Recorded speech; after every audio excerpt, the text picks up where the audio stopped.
Right, welcome to our Internet Safety Talk, keeping children safe online. Firstly, a little bit about the talk today. I am not an internet safety expert. I'm a deputy head of a primary school who's been on quite a few safeguarding courses. I know about internet safety from what we teach in school. My last course on child protection, we went into internet safety in quite a big way. But also as a parent, I bring that to it as well. I have got a 16-year-old and a 14-year-old child who are very much in the using the internet in the way teenagers do. And there are things that affect children at different times during their development. This internet talk today will cover right from our reception children and right up to that year 6-7 boundary. So there'll be some information today that will be very relevant to your children, and some that may not be as relevant, but certainly will be relevant in the future. So the national survey was done by Ofcom in 2021, and it asked parents what they were concerned about, some of the risks that children had online. 62% of parents said the risk of self-harm. The 50% of parents said privacy and data collection. 45% of parents said cyberbullying. 41% of parents said radicalisation. And 25% said excessive screen time. I'll be covering some of these topics in our discussion today. Before we get started, I just wanted to say risk is not harm, okay? It's one thing to have a risk and the other thing is to have harm. There are risks in lots of things that we do, but we can mitigate risks to keep our children safe. We teach them how to cross the road, look both ways, listen, and we mitigate the risk of them getting knocked over. The internet is exactly the same. We can identify the risks and help our children to understand them so that they can thrive and they can use it safely. So just 5 top tips before we start today, really. Understand the risks, and that's very much what today's discussion is going to be about. What risks are there out there? Communicate regularly, talk with your children. I know this sounds like an obvious thing, but talking to your children, communicating them about online is essential in keeping them safe. Keep the risks in proportion. Some of the things I'm going to talk about today are scary. But we have to keep those ideas in proportion. We need to think about them. And again, risk is not harm. Agree on helpful mediation strategies. You will come across your children arguing till they're blue in the face about, oh, but my friend says that they could do this and this isn't fair and you're not letting me do what everybody else is doing. And actually talking to your children about why, and let's have a discussion about that. Let's think about this. Not having a kind of a rigid mindset can be really, really useful when talking with your children. And develop coping strategies that foster resilience in your children and how they can problem solve the issues that they might come across.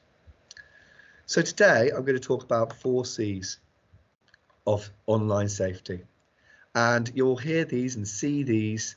They're part of internet safety, they're part of our school internet safety, and they're 4 things that we very much concentrate. They were initially 3 C's, and that was content. What are we exposed to? Whether it be illegal, inappropriate or harmful content, but what content are our children actually exposed to? It might be pornography, it might be fake news, it might be racism, there are lots of things that they might be exposed to. So content is the first one. Contact. So on the internet, they are in contact with other people, or can they be in contact with other people? And what does that look like? And how can that be harmful to them? Number 3 is conduct. What is your online behavior? How does your online behavior increase your risk or harm? So that's something that we'll talk about today. The 4th one is one that was being brought in over the last year in our school. It's been part of our new PSHRE scheme, is the risks of gambling, inappropriate advertising, phishing, how we use money on the internet, and that's part of our internet safety. I won't be talking too much about that today. I'll be concentrating on content, contact, and conduct. So, what will we discuss this evening? Well, we're going to be talking about screen time and well-being. That's content. Online sexualization and violence. That's a bit of content, but it also comes with conduct as well. And contact, actually. So there's 3 things there. Cyberbullying, online grooming and abuse, the things that we do in school and the things that you can do. Please note that some of the information shared this evening is of a sensitive nature and may disturb some people. If you feel like you need a break from it at any time, feel free to step away from the computer or stop your feed. You can come back. I'll give a couple of moments of warning before I do so. Come on to some of the content this evening. Certainly today's content is not suitable for children.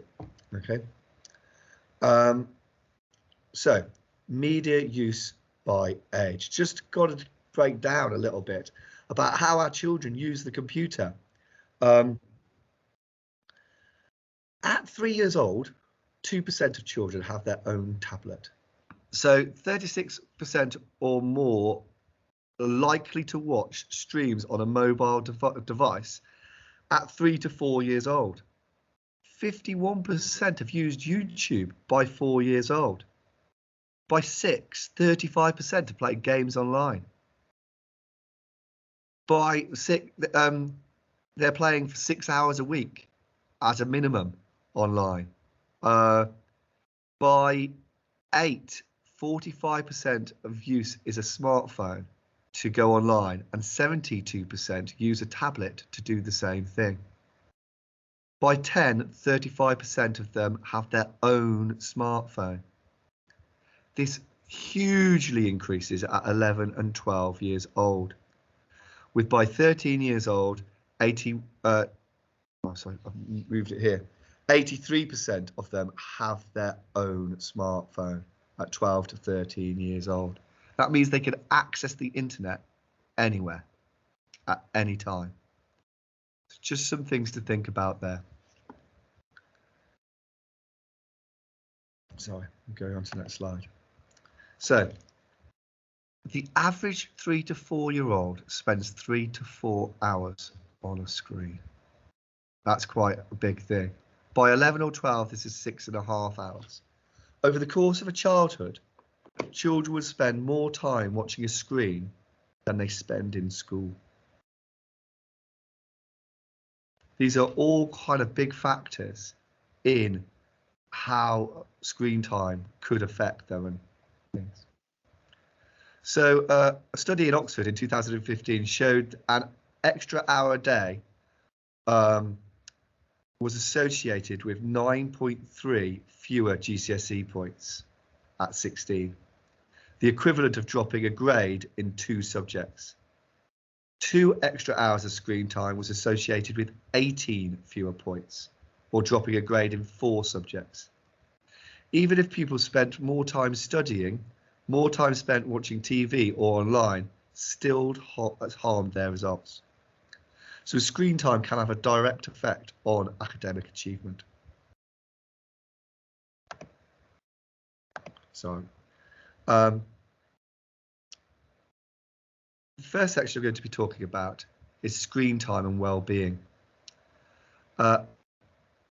Excessive use of the internet may create a heightened level of psychological arousal, resulting in little sleep, failure to eat for long periods, and limited physical activity, possibly leading to the user experiencing physical and mental health problems, such as depression, OCD, low family relationships, and anxiety.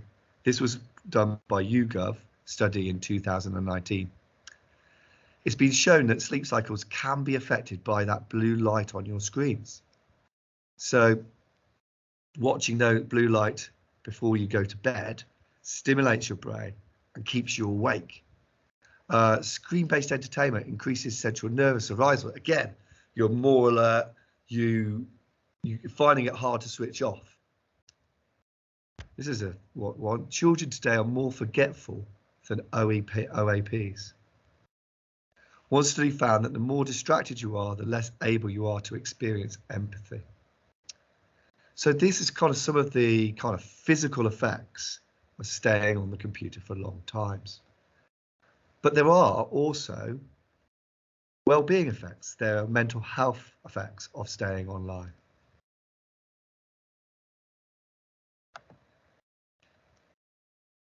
Body image and self-harm. Studies have shown a correlation to negative body image when looking at photos of certain body types. This is replicated in pictures on Instagram. According to an article reported by the Wall Street Journal, 32% of teenage girls surveyed say they felt bad about their bodies, and Instagram made them feel worse. It's really important to know that all social media follows an algorithm. They will show you more of what you search for. This can feed into children who have searched for something innocently. So they look up something and then that's in their algorithm and it just pops up onto the feed over and over again. This includes YouTube.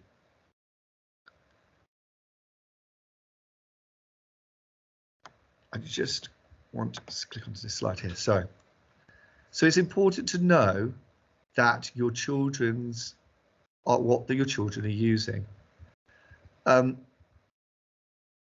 Most social media has an age bracket of 13 plus.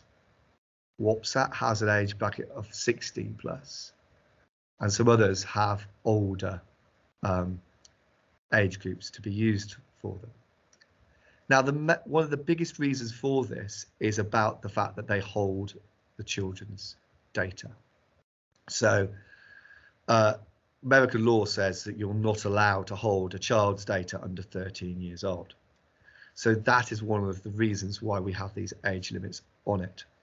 However, if you set up your child account, or your child sets up an account and they put in they are 13 years old when they are 7, that's a 6-year gap.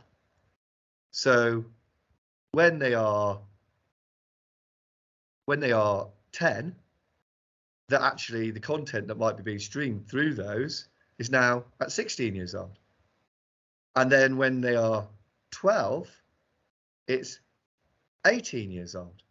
So if that's not changed, if the age of that child's not changed, then the information that's being streamed through any firewall that is there, where there's not that many, is straight away giving the content for that older age as the children grow up.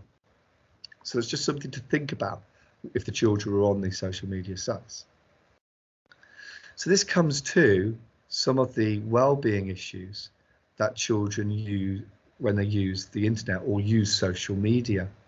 Now, this is much more for our older children in school, and I will be talking about the younger children in school as well, don't worry. This bit can be a little bit disturbing, and sorry if this might affect you, but it's important to know some of the things that can happen to our young people. Molly Russell died in November 2017 when she was 14 years old. I read this coroner's report as part of my safeguarding training. The coroner who investigated the death was very damning of social media. He said that social media contributed to her death by continually showing her harmful online content and adverts that normalized her condition and romanticized suicide. So Molly was feeling pretty bad about herself. She looked at certain sites via her social media feed, and then those sites kept popping up over and over again. Information kept popping up over and over again. She would see this, and it kind of consumed her, and this directly related to her suicide. Research by the Centre of Countering Digital Hate found that social media platform bombards teenagers with self-harm content via For You feed, and that was shown in the Independent newspaper just last year in December 22. So they put a few things in that they were a few items that they were looking at, and then again it just bombarded them, and that's the algorithms on these social media platforms. So when we're looking at these, we need to, when our children are on these, we need to be aware that the algorithm will always show them the thing that they're looking for. It sets it in their way. So what can we do? Have conversations about screen time. You can set limits if you think this helps. Monitor what your children watch and see. You know, if they do have an account, you can talk to them about it. Talk to your children what's about real and fake. You know, there is a real thing on the internet now about total false news, things that are not real. And understanding the difference between these two things is really important. For our younger children of 6 and 7, who I know some children have accounts on TikTok at 6 and 7 years old, they can't comprehend the difference between those real and fake things. And that's a real challenge for parents and us as educators to kind of teach them that. But the maturity really helps in that. Think about the content you want your child to be exposed to, and think about the content by joining certain sites that might have. When you give them your phone and tablet, think about if they need it. I'm as guilty as this as anybody of flicking on my phone, flicking on stuff and just flicking through it. By us doing that, we are creating habits that are hard to break. Once a child gets into that habit of just flicking through their phone or looking at their tablet, well, instead of doing other things, it's a hard cycle to break. It's quite an addictive thing.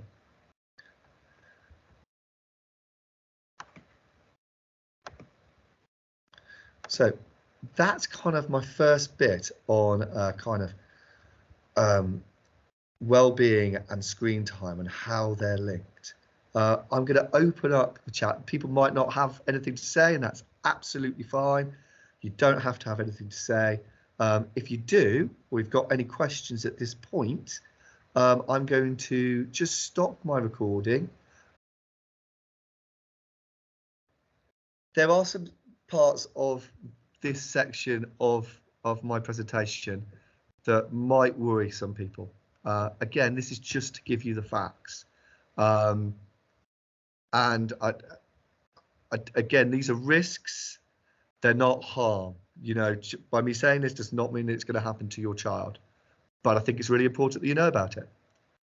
So 4.7 million URLs showing pornography content. That's 12% of the internet. 12% of the internet showing pornography content. That shows how much is out there. And that's not including the dark web. So that's just including the web that is accessible to them, well, to everybody. 11 years old is the average first age to view porn online. 11 years old. Now that's an average. So there are people who are much younger than that, and obviously there'll be people who are older. 1/3 of children have seen explicit images by the age of 10. Now, I don't know, this is by internetmatters.com, I don't know what they class as an explicit image, but 1/3 by 10 is worrying. That's the class of year 6. That's 10 of those pupils. Dealing with inappropriate content at home. Okay. What to talk about? As I just said when we were in my last question, come to you if they see anything upsets them. Be open.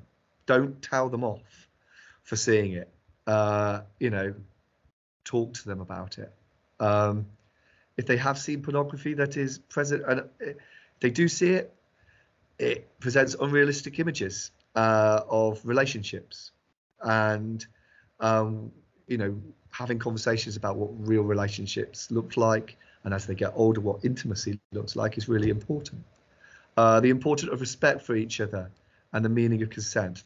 And that's much more, you know, much older children. We're talking probably when they're going to secondary school, but starting to think about those ideas all the way through. So having a plan, thinking about, well, when am I going to have these conversations?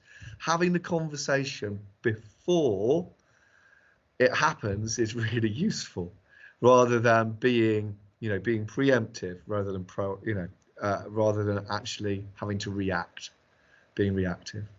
Top tips: parental controls. Use your broadband. BT, all of them have parental controls. Use them. Don't think that your child won't see stuff. Use them. You can content log on mobile phones. Put safe searches on your Google browsers, your YouTube. Make sure that it's child friendly. If your child does have a YouTube account, make sure that it's a child account, because then they can't have comments, they can't have things on there. But again, it's knowing that those things might happen. Okay, so what do we do in school? Okay, so we have robust firewalls in place to stop searching for inappropriate content. I can't look up anything on my computer at all at school. There are certain things that I want to teach in a lesson that I can't access in our school environment, because it immediately thinks that certain terms are going to have a higher risk. Doesn't mean to say that they're going to have content, but they have a higher risk of content, so they are immediately stopped. There we go again. Do apologise. Just another little walk. Get Mr. Heel to get that fixed. We're going to discuss.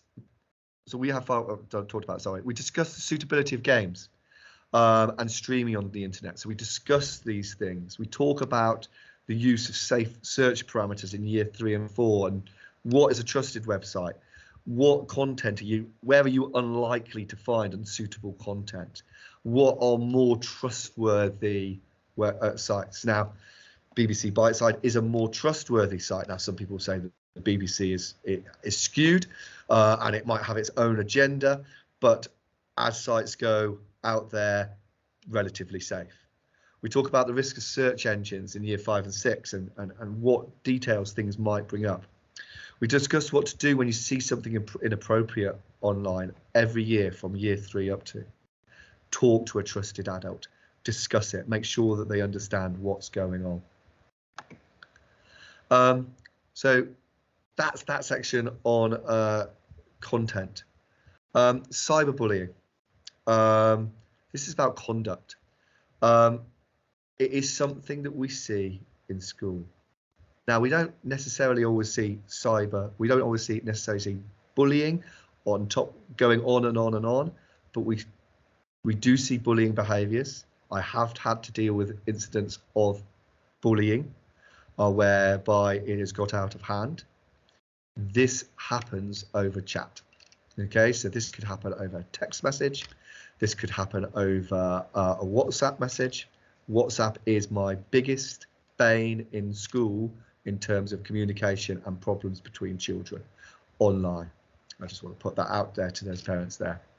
What is cyberbullying? Well, it's bullying that takes place over any digital or digital device. It could be on the gaming computer, could be shouting at somebody constantly about how they're a bad player, and how that makes them feel really bad online. And this can go right from key stage 1. So it could be that they're playing their Roblox, or they're playing on a Minecraft game and they've got a communication tool on there and they're talking to each other over it. And because they're nowhere near that person, they say things that they wouldn't say if that person was in the room.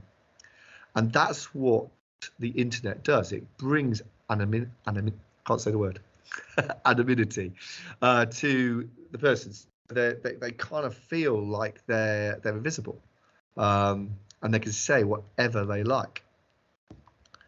In 2021, 27% of the children asked said that they had experienced some form of cyberbullying, and that was from 8 to 15-year-olds.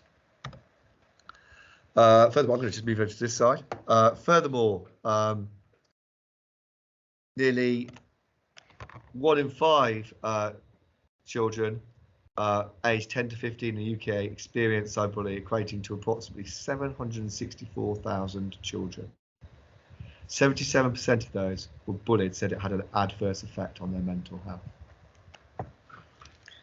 This is something, these are the things that we see in school. We see children not understanding what they're saying in a message. They're only just developing how to talk to each other, and then they put their hands in a text message, and you can't see somebody's emotion, you can't see somebody's smile, you can't see whether they're making a joke. You have no idea where that message is coming from. So when they write it down, it can seem really harsh, but it might not be. Children not having any space from their friends. When many of us were growing up, you went to school, you played with your mates, your friends at school. You might have a play date or go out to the park or play with them after school. You didn't then go and chat to them all the time online across a text message. This is increasing more and more and more. Children have no space. They feel suffocated, can't get away. They've got no break from their friends, and that can create problems. Children feel like they must read friends' messages, and they must write back. This is from conversations with children in our school. These are things that they have said before I did the survey, before I did this this meeting. Children feel they must read friends' messages and they must write back. And it was the same when we talked about gaming, and I was talking about who played games online. And they said if someone was online, they felt like they had to play with them. And this idea that you have to do something is quite a dangerous feeling, because it's a feeling of being controlled. Children feeling ignored if a friend was not messaging back. So like if that message had been unread, or if they could see somebody was playing online and they weren't playing with them, they felt that was really bad. That was a really bad behavior. That was really rude that they wouldn't want to play with them online. Children not showing empathy when messaging each other. So it's that just texting what's in their head at that time and not thinking about the other child and the effects of what they might say in their messages. Children being kind to other children. So they were being unkind to other children and just online all the time. So in extreme cases, children being systematically mean to another child. And this is what cyberbullying is. That's systematic meanness or bullying behaviours to another child. And we see all of these things in school. And it's about us trying to teach them, what is acceptable? What is okay? What is not okay? Is it okay to not play with your friends online? Of course it's okay to not play with your friends online. Does that mean if your friend isn't playing with you online, does that mean that they don't like you? No. It just means that they're either playing by themselves, they might play with their mom and dad. Okay? I always got my son to say, my dad won't let me. And that may have given him a bit of grief, but it also just gave him a get out clause when he wanted a bit of downtime. or I just wouldn't fancy playing the game on my own. So I think those are really kind of important messages to be telling our children right from an early age, as soon as they're starting to use the internet, you know, or they're using messaging services. It's okay not to answer back to a friend. And if you're not being read by that person, it doesn't mean that they're being nasty to you. These are really important things. What to do? Okay, so we need to be careful with our social accounts, to making sure that they're private. We need to educate them about keeping passwords safe. We need to talk to our children about messaging. We need to save bullying behaviours by screenshotting them. So if your child is bullied at home, you know, screenshot those. We deal with cyberbullying in school in the same way that we would deal with bullying in school. We would talk to those children and have no problem in doing so. It affects everything in school, and the sooner you nip it in the bud, the sooner the conversation happens, actually it can massively help. What do we do? Well, cyberbullying is discussed in our PSHE lessons from years 4 to 6. It is part of our acceptable use policy for children, so you know, which they sign and say that we will not do this, and it's also part of our behaviour policy. So we will deal with cases in school with liaison with parents. We're not afraid to do that because it can so impact on our children. I'm going to pause there. Again, you don't feel the need to talk, but if you want to, you can ask a question on that area of cyberbullying that I've just been talking about. Grooming and contact. Grooming is when someone builds an online relationship with a young person and tricks them or pressures them into doing something sexual. Now, this is very rare within a primary school setting, but it does and has happened. I haven't had to deal with the case here, and I hope that I never have to. But grooming is a thing, and so I felt it was important to put into this presentation, and it's something that I've shied away from in the past when giving primary internet safety talks. The scale of online abuse is becoming scary. In 2011, 50,000 plus cases were reported, estimated, sorry. 2016, that went up to 77,000. 2020, it jumped to 300,000. Current estimate is somewhere in between 550,000 to 850,000 cases or individuals posing a threat to children.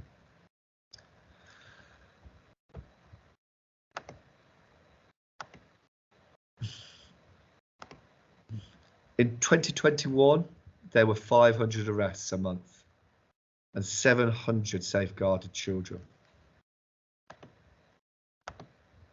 However, the scale of abuse is overwhelming. The depravity is getting worse and the victims are getting younger. The past 8 years in this role has felt like being in the centre of a raging inferno. That was a Chief Constable, Simon Bailey, MPCC Child Protection Lead, in June 2021.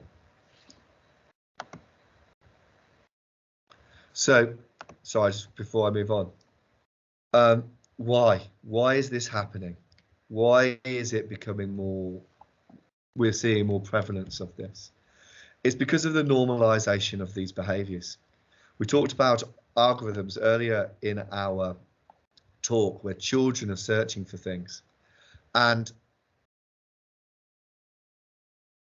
those algorithms normalize behavior. So if you're searching for something, things come up, and those things will come up again, and they come up again, and they come up again, and they come up again. So the more you see these things, the more normal you think those behaviors are. What these people do online is they talk to each other, and the more you talk to somebody about something, the more that your views are again, normalised. Oh, well, that other person's talking about it, and they become normal behaviours when they're obviously not. A groomer can use sites, games and apps as young people, spending time learning about a young person's interests, and use this to build a relationship with them. Children can be groomed online through social media networks, text messages and messaging apps like WhatsApp, email, text and voice and video chat forums. They could be doing online, they could be doing on the games. It can happen in lots of different places, and they're very clever about it.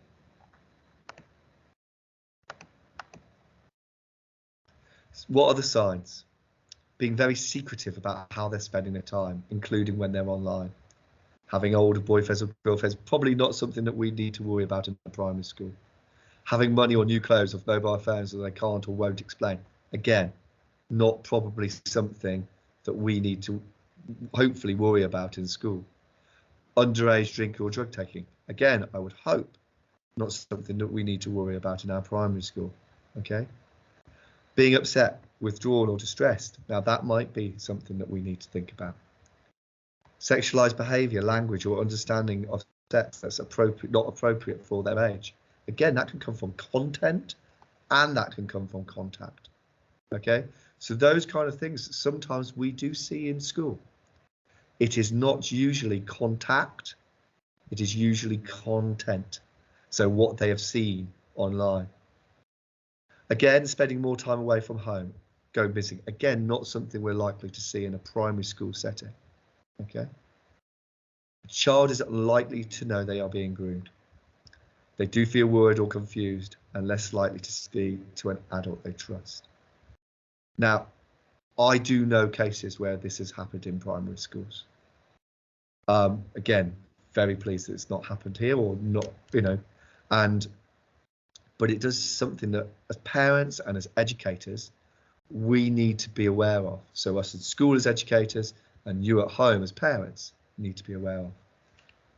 So what do we do about this? How do we keep our children safe? How do we mitigate those risks so they stay risks and they don't come to harm? It's all about what we've already talked about.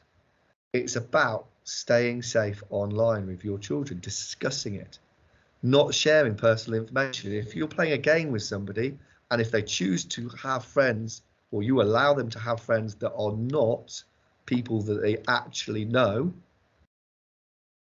then don't share any information with them. Don't make friends online at a young age. Keep your passwords safe. Don't share that information. I know this sounds really simple stuff, but it's stuff that very quickly people don't do. One of the things that I did as a parent was when my son started playing on the games online was that he was not allowed to have anybody he didn't know as a real life friend. His real life friends were his online friends, and they could not be, you weren't allowed to have somebody that you didn't know. And that was something that stayed till he was quite old. Be open with them, talking to you, and be interested in what they are doing online.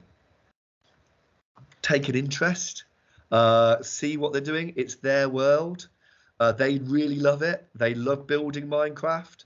Okay, build some Minecraft with them. Check what they're doing. You could actually enjoy it. Have that time with them. It's their interests. Enjoy their interests with them, but at the same time, you're making sure they're safe. Set parameters for them to use the internet and social media. Follow their accounts and discuss their reasons for it if you choose to do so. Use your computer in a communal space. Playing on a tablet, playing Minecraft, playing a game, they're online, they're in a communal space. They're not in a room on their own. That can be really helpful and preventative. They're not going to do something that they think might be dangerous if you're there. Things we do in school, okay? We discuss staying online with, I've not clicked onto the next slide, I do apologise.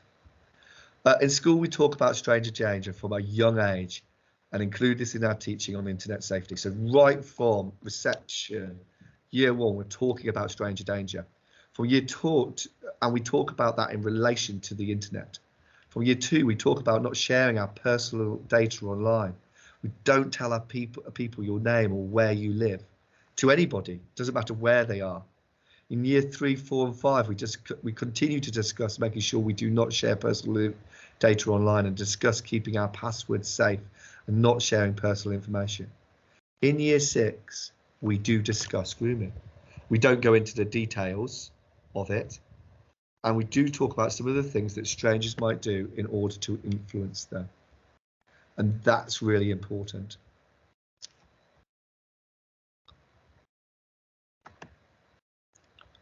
Other things that can happen. Okay. Fraud. So taking of money, pretending to be somebody they're not. Misinformation, really important in our day and age. What is truth and what's not truth? Sexting. This is something we have not witnessed in school again. However, by the age of 13, 5% of children have admitted to sending a picture to somebody else that is of an inappropriate nature. By 14 years old, 7% have done this. By 16, it goes up significantly. Piracy. What are we allowed to take away from the internet, and what are we not allowed to take away from the internet? And radicalization. Now, radicalization is something that we have seen in school. Radicalization might not be just somebody telling somebody to go and blow something up. It can be lots of different things. It could be extreme ideologies about religion. Some websites for young children could be really, really scary and make them think one incident might be that they're going to go to hell if they don't pray every night, or that they're a bad person if they don't do certain things. And those are things that we have seen in school. So again, that content of what children see is really important to keep an eye on. And illegal activity. Things to think about. Think about when you give your child a device. Think about talking to your child about the use of the internet. Engaging it with your child. It is their interest. This also makes it easier for you to know what they're doing. Be in a room when they're on the internet. You know, don't be in a hurry to push them to their rooms. Don't give them access to your credit card. I've learned that one. Think about what is age appropriate for them to engage with. What is age appropriate? Have discussions with them. What are they comfortable with watching? How do you think it might affect them? Have that discussion. Again, think about the settings for your Wi-Fi. But remember, it's not always foolproof. Okay. It's not all bad. Okay, these are risks. Okay, they are not harm. And if we talk to our children, we can mitigate that risk. And if we, with what we do in school to support them, to help them, we are trying to mitigate this risk. Computer skills are some of the most sought after skills in the UK. Average graduate wage for someone with a computer science degree is £42,000 now. It's gone up since last year by nearly £6,000 compared to £25,000 as a whole. Computer graduate jobs are the fastest job growing market in the UK until AI takes over. No, it still is. Computer and internet mean that friends are in touch at touch of a button, and that is lovely, but we just have to learn the rules. The internet has enabled loads of people, including your children, to be educated over the COVID period. So it's not all bad, and the internet can be an amazing thing. So that comes to the end of my presentation. I will be putting this online. There are some extra links if you are interested and you want to have a look out there. There's loads of interesting information. The NSPCC is brilliant. It's got fantastic videos on it. Really, really useful. Think you know another really good website.